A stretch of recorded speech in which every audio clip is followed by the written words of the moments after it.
Welcome back to another technical deep dive here in the debug zone. Today, we're tackling a big question and breaking it down with insights from other users. Hopefully, this clears up some misconceptions and helps you get the answer you need.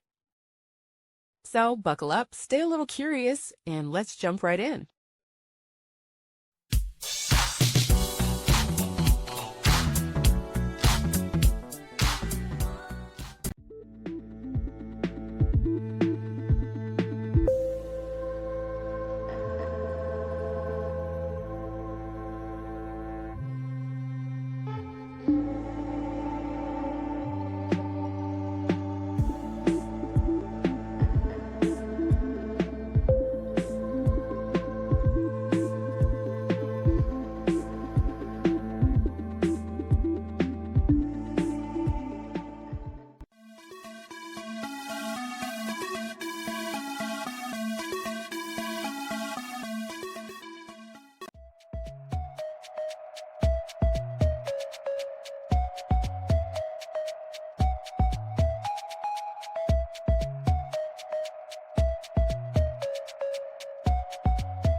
And that's a wrap. I hope you found the answer you were looking for. If you did, take a second to hit that subscribe button. It really helps out. And let me know in the comments which solution worked best for you. See you next time in the debug zone.